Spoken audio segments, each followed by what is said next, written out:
Indian gents league फायनालिस्ट. कितल्या वर्सां जालें तूं फुटबॉल खेळूंक लागल्यार? म्हाका 31 वर्सां जालीं.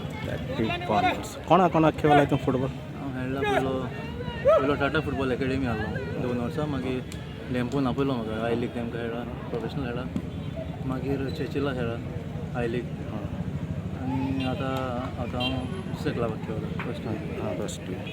इंटरव्हिलेज खेळूंक तुका कशें लागता? इंटरव्हिलेज खेळपाक म्हणल्यार एक्सपिरियन्स चड एक्सपिरियन्स जाय. आनी धाकट्या भुरग्यांक जाय की चड एक्सपिरियन्स मेळपाक इंटरव्हिलेजीक पासिंगां तेमची बरी जावपाक ताका लागून इंटरव्हिलेज कोत्ताय. आनी फ्युचर तेमचो इंटरव्हिलेज चड कमीच जाता. सो थिंग असो प्लेयराक चोयताय कोण बरें खेळटाय कोण बरो खेळनाय. आनी कोण बरें खेळटाय जाल्यार क्लिक जाता आनी मागीर तेमकां प्रोफेशनल लीग घेता क्लब. आतां ज्या भुरगे नीव भितर सरतात फुटबॉलांत तांकां तूं कसली मेसेज दिता? तांकां मेसेज हांव दिवंक सोदता की जाता तितले आपणाचेर कॉन्फिडन्स रावंक आनी मातशें हार्डवर्क करूंक. आनी मातशें हार्डवर्क केल्यार देव तुमकां पळयता आनी देव तुका उंच उबारतलो. थँक्यू.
दोघाडा